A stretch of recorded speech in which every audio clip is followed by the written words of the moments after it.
Well, it's been a few months since I went to the local middle school auditorium and did my civic duty. I voted. The check in procedure was as ridiculously primitive as it has always been.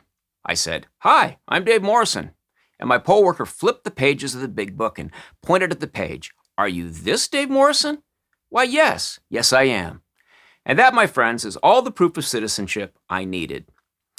In the wrap up to November 6th, the Democrats, as they always do, spent a lot of ink and a lot of hot air bloviating about how Republicans are trying to freeze blacks out of the process.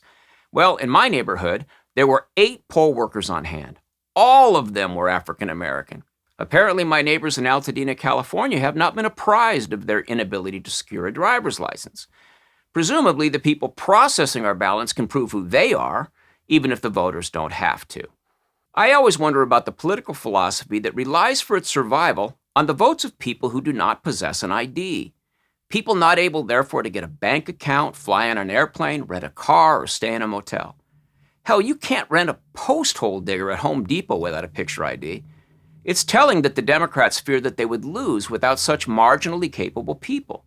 But what angers me is the assumption that most of these people would be black. That sounds to my ears like a racist assumption.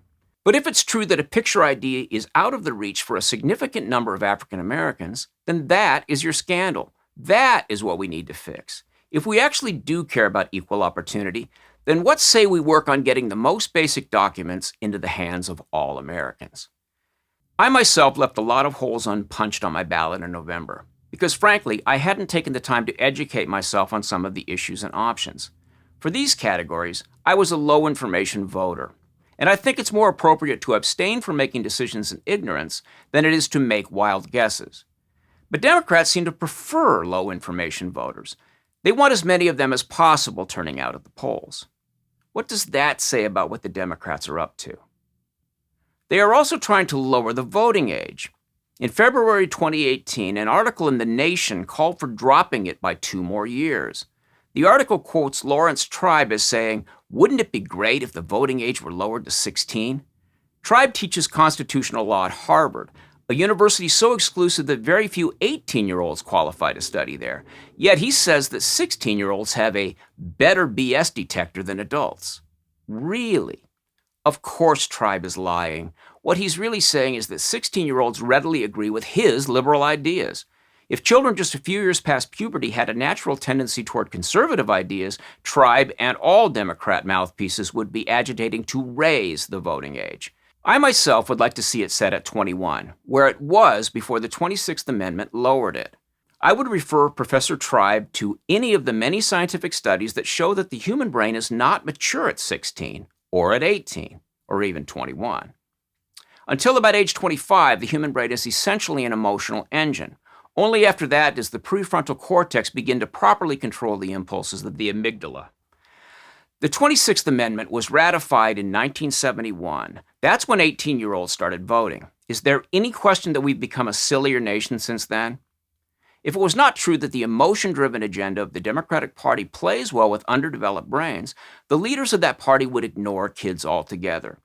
And if undereducated, poorly documented minorities were a reliable GOP voting bloc, the Democrats would never stop pushing for voter ID restrictions. Voting is serious business. Voters are the hands on the wheel of the ship of state. Can we agree that it takes both a baseline measure of cognitive ability and a good bit of real-world experience to produce a wise voter? Take either of these away, and voters are basically just guessing, guided by appeals to their base emotions. I disagree with Lawrence Tribe that teenagers have a particularly developed BS detector. Why? Because I do have one. What I see in the very young is a highly developed fad detector, a well-tuned conformity circuit. They are fantastically capable of picking up on what the cool kids group is laying down. Other than that, teenagers are pretty dopey. Undoubtedly, Tribe is elated that his students come to him primed to accept his academic left-wing views without question. He must love how these students constantly validate him. Hey, we all think that the people who agree with us are the smart ones, don't we? I know I do. But I'm willing to admit that a human being might become worldly and wise and still vote differently from me. I'd like for them to have a chance to become somewhat seasoned in their thinking before demanding that they choose a party affiliation. The last thing I want is that my fellow voters be filled with ideas that they have not yet had time to test against their life experience. Until a handful of decades ago, no serious person would posit the idea that people start out very discerning and gradually become less so as they live longer and experience more. Nobody really thinks that. But it serves the left to pander to youngsters. Like the cigarette girls of the 40s handing out Chesterfields, Democrats figure that if you hook them young, most people will maintain brand loyalty for many years. They know that as life becomes more filled with distractions and responsibilities, most people will pay only peripheral attention to politics and vote largely out of habit. The left depends on emotional voting. What Tribe was really saying is this: hook them as young as possible and get a few elections out of them before they mature and possibly switch sides.